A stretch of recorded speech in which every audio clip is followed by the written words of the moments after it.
Personal finance for females. Hi everyone, welcome back to my channel. Hope you guys are all doing really well. Today's video is a follow-up from my last video where I spoke about why females don't talk about personal finance enough. And now this video, I want to take you through some steps which you can take to really take ownership of your finances, take accountability, responsibility, and a few action points that you can work on to get your finances in order. So if you want to find out more, please keep watching. First tip that I have for you, and it's a very simple one, and that is budget. You want to make sure you can see where your current financial situation is placed, how you're tracking, what are your incomes, what are your expenses, do you have any debts that are overdue or outstanding. I think this is a really good snapshot and really does build the foundations so that you are aware of what's happening now and what you can change for the future. So if you are interested, I do have a free budget template which you can download in the description box below, and download that, customize that to your needs, color code it, do whatever you want with it, but please start budgeting. I cannot stress how important it is. A lot of my friends don't budget, and I just feel you're missing out on knowing where your future is headed if you don't know where you currently stand. So please start budgeting. Tip 2.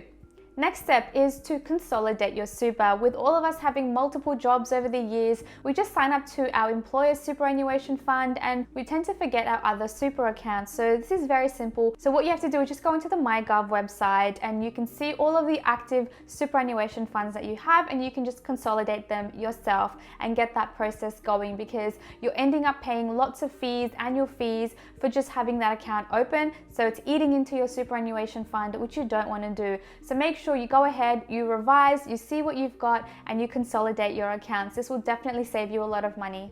Next step is to reduce your credit card limit. And I know, speaking to a lot of my girlfriends, a lot of them do say that they have credit card limits of about $15,000, which I think is absolutely insane. I have a credit card, well I did, but I closed it last week. It was only a limit of $2,000, and I closed that so that I could increase my borrowing capacity. I haven't been the one to sort of look into getting rewards. I will look at that some point later down the track once I link it up to my business account, because my first priority and goal is to purchase more investment properties. So I want to make sure that I'm reducing the amount of debt that I've got so I can increase my borrowing capacity. Now, if a credit card is something that you don't even need, then you can also consider closing it down as well. Also, make sure if you do have a credit card that you are paying it off in full every single month. If you just pay the minimum amount, you are having to pay interest and you're losing money. So just be mindful of that. Next tip is to monitor the types of insurances you have. You may have car insurance, health insurance, life insurance, income protection. Just make sure you look at your policies, you review your insurances,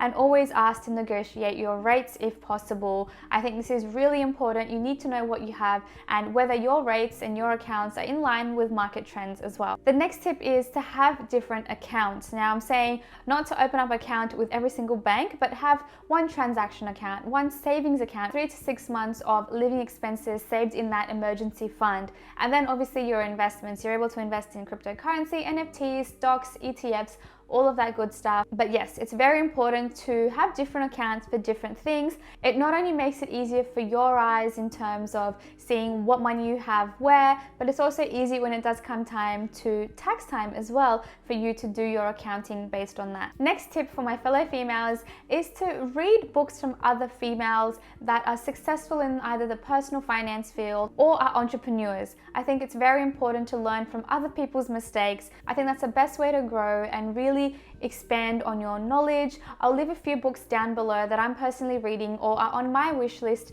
as well. I'll leave them in the description box down below for you to check out. But please do take accountability and ownership of your personal finances, because there's nothing better than having knowledge around this space, because it's so relevant, it's directly impacting you, so you want to make sure you have full control over it. Next tip that I would recommend is for you to have a fund or an account where you put money aside after having saved for your emergency fund, of course, and after having dollar cost average into your investments.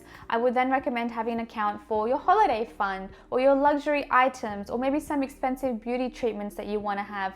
So I know I personally have a holiday fund. I've got a luxury item fund as well that I keep putting away into that savings account to allow me to make bigger purchases later on. so it doesn't hurt the bank once I do go ahead and make those big purchases. Next tip is to finally take action. If you've been thinking about buying a property, looking to invest into ETFs, stocks, cryptocurrency, whatever it is that you're interested in, take the next step. I think there's no better time than now to educate yourself, speak to the right people, get professional help as well. If that's something you think you need and you want to get on the right track, I think it's very important. I think it's a great investment for you to spend some money now that will actually compound and will actually help you down the track at building your portfolio, increasing your wealth. That is definitely going to compound your savings and build on your future financial wealth over time. Paying a little bit now really is not going to mean much in the grand scheme of things. Next tip is to speak with your girlfriends, speak with your sisters, your mothers, your grandmas about personal finance. Have that conversation.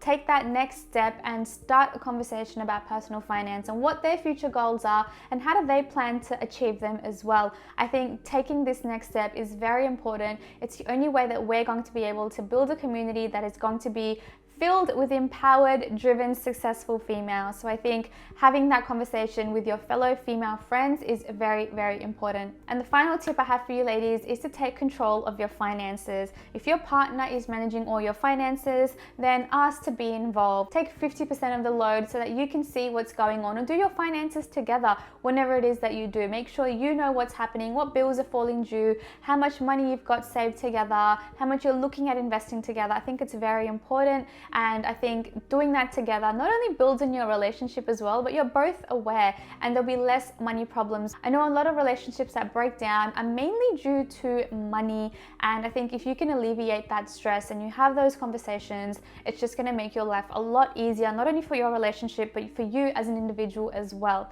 So if you're interested in following my journey around personal finance, then please do follow me over on my Instagram and my TikTok, Success by Sanjana, and I will catch you guys in my next video. Thanks guys.